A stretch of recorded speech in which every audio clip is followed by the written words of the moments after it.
you so much for coming today, but thank you even more for staying. I know it's a really long day, so I appreciate you waiting through. So my name is Jenny Sparks, and I've been one of the art REUs here on the Sevilleta this summer. I'm about to enter my 5th and final year of the Brown RISD Dual program, where I'm earning a Bachelor's of Arts in Geology from Brown University and a Bachelor's of Fine Arts in Sculpture from Rhode Island School of Design. As part of the LTER and with funding by the NSF, many of you may be wondering, as I did, why have art here on the Sevilleta? What can art do that science can't, or how can they contribute to one another? I asked Amaris what she saw as the role of the art REUs being before I came here. She said that though the summer is ultimately what each student will make of it, both the artists and ecologists benefit from having each other here. I think this has proven true.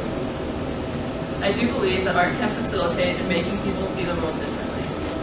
As Amaris said, in a sea of biologists, the art students help the biology students to step back and see the work they are doing and the location they're working in a different light. I hope that some of my appreciation of the beauty here has come through my work. Personally, I also believe that art making can be a way to better understand yourself and your relationship to the world, and this is kind of lastly, as a group, we had many conversations about the importance of conveying scientific material to non-science, people not in the scientific community. I think that by having people here with different backgrounds, we were all able to work on communicating our ideas to people outside of our fields. That's us. As you'll soon see, what I ended up making was a stop-motion animation up on the Mesa View Trail. A stop-motion animation is when you string together a bunch of still images to make a moving image. Traditionally, this is done through drawing or claymation, and I've sort of combined the two into a clay painting-mation thing. So there are a few different types of scenes in my piece, with the main one being this painting made out of clay that changes over time to reflect the changes I observed in the landscape. In order to give myself a time frame, I decided that I wanted the animation to have a full spectrum of daylight. To start before dawn, like many of my other REUs, or fellow REUs, and end after sunset. To do this, I would go out on one day for as long as my computer battery lasted, and then pick up where I left off the next day, weather permitting. So other scenes included time-lapse of the clouds, which actually kind of happened as a happy accident on one of those stormy days when I couldn't work on my animation, and which were playing above earlier in the lobby. Then close-ups, the features along the trail that just captured my interest, and then a little schematic geology scene. Before I show it to you though, I want to talk about how I arrived at making this project. So there are many trains of thought that I find myself exploring through my art, many conversations that I'm engaged in, you could say. One of these has been the representation of landscape, which I've explored through many different art forms, art history, aesthetic theory, and even through amateur research in the psychology of perceiving the landscape. I think that this interest is driven simply by the profundity of my own experiences in the sublime landscape or any landscape, and just how much I love that feeling of awe. In high school, I had a pretty traditional education in painting and drawing, only to have that foundation, as some would say, destroyed and rebuilt at RISD. Though I love the act of making representational work from observation, I steered away from it for a while in a search to learn new skills, challenge myself conceptually, and to create artwork that was different from what I'd seen. In this search for newness, I've explored more drawing and painting, but also sculpture, concrete, steel, plaster, wax, bronze, clay, video installation, performance, and stop-motion animation, among other things. I think it's kind of funny that I've come back to representation work now, just with a different background and in a different medium. It was also important to me that whatever I make here be in dialogue with the body of work I have been making in the spring. With that body of work, I was focused on molding my lifestyle and artistic practice into something I found intentional and beautiful.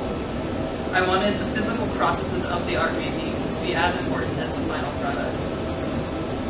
The work itself explored ideas of walking and adventure, as well as my relationship to particular locations and materials. Providence has a lot of concrete. So, though I had some ideas coming in, I started my summer on the Sev by allowing time for observation and research. I wanted my project to be inspired by what naturally captured my attention and captured my interest here. I went out with some of the other REUs and helped with their projects, as well as getting to see different parts of the refuge. So here's just some pictures of that.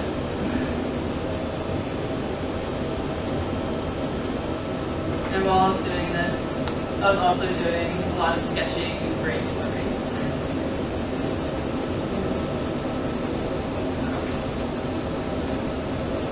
So, looking back to site specificity, so I was saying, so like my previous body of work was based on my location a lot.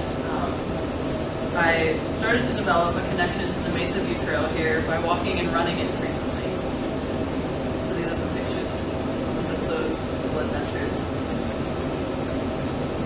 Often awestruck by its views and geologic features, and appreciative of the time for reflection that it gave me. I captured my interest aesthetically, geologically, and personally. I then had the privilege of going out on it with its creator, Dana, and his wife, Marion, to help install 3 new benches on its northern end. And while doing that, I got a mini geology lesson on the cliff fault, which is an essential feature to the trail, as well as the overall geologic history. So on top of this accumulation of appreciation for the trail, I was also very much drawn to the fact that it's one of the few places on the refuge that's open to the public. I was happy to be making work where other people would run into me, but it was also important that the beauty I was depicting in the animation be there for everyone else to experience on their own. Lastly, I felt as though I was continuing to put emphasis on my art making processes. I liked that I let the environment impact my work directly through light, but also wind occasionally. And I also liked the gesture of going out to the same place over and over again, diligently observing its change. So now I'll show you the actual video.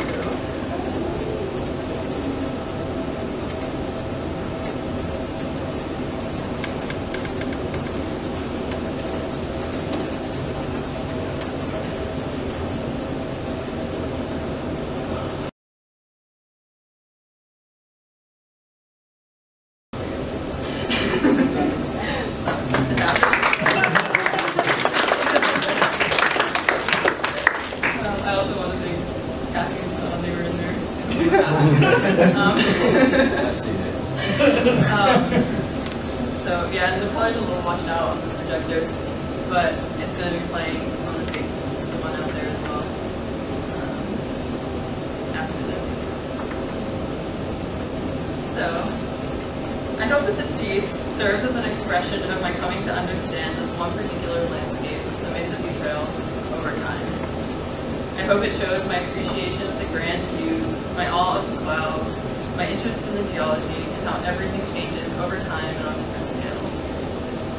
This layering of understanding contributes to what the landscape is to me. It is more than just a view. It is a series of full experiences that are hard to capture articulately. I'd like to share a quote from Pope John Paul II's letter to artists that really resonates with my sentiments. Every genuine artistic intuition goes beyond what the senses perceive, and, reaching beneath reality's surface, strives to interpret its hidden mystery. The intuition itself springs from the depths of the human soul, where the desire to give meaning to one's own life is joined by the fleeting vision of beauty and of the mysterious unity of things. All artists experience the unbridgeable gap which lies between the work of their hands, however successful it may be, and the dazzling perfection of the beauty glimpsed in the ardor of the creative moment. What they manage to express in their painting is no more than a glimmer of the splendor which flared for a moment before the eyes of their screen. So I hope that also, if my animation is made available to the public to view, they realize that they too can go out on this wonderful trail and perhaps those of you will also be inspired to take time to observe their surroundings and find beauty in it on multiple levels. That being said, I've come up with some prompts for perhaps different ways of being aware in the landscape and put them on these little sheets over here. A big old stack of them. So feel free to take one of those if that sounds interesting to you.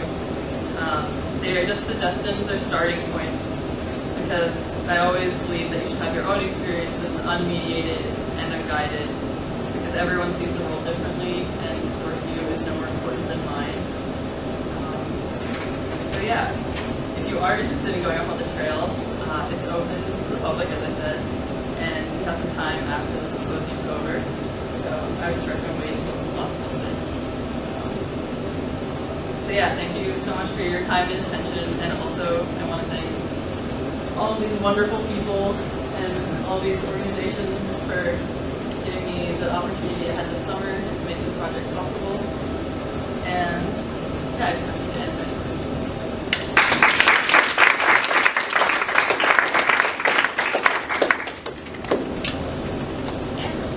If you had to pick your second favorite place other than the Mason View Trail, what would it be? Like all summer, not just the summer. Probably the Vice Caldera. That was amazing. Jody? What kind of things did you see when you were on the beach aside from like clouds? I saw a fair bit of wildlife. I think there's 2 big rattlesnakes up there that I kept running into. A lot of cool beetles, a lot of kangaroo rats moving on at dusk times. I saw 2, I think they might have been mule deer, I'm not sure. Heard a lot of coyotes. I also, it definitely got a lot of breeder while I was up there, started to see all the plants that grow. That was cool. Saw some people that might on the trail. Yeah, there's lots of stuff. I saw one of the rainbow lizards on the trail. They're actually called the greater hairless lizards, but they're called the rainbow lizards. Yeah, Benji. So your medium is like pretty unique. I've never seen anything like it. The way you have like a combination of time lapse and stop motion. What gave you the idea for that? Did you see someone else do something like that, or is it your own invention? I didn't see anyone do it, but I doubt I'm the first to do it. But I did something kind of similar my freshman year. My final was to define drawing in my drawing class for drawing. But so I don't know. I ended up making it was just black and white basically. Just saw like a kind of sliver of the landscape behind it. And it was a little more abstract. But I don't know, I really like it. It's really fun to do, so I wanted to do it again with color over a long period of time. Yeah, it's easy to work with, but definitely. And you said you were using clay on the canvas? Yeah, like oil-based clay.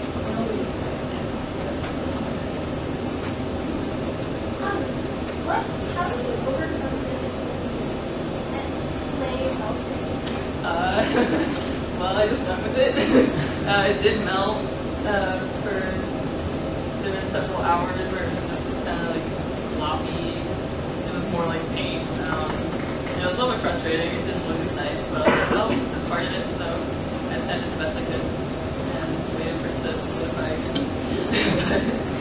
Yeah, and I kind of made a really janky shade contraption with my toolbox and some foam board and water bottles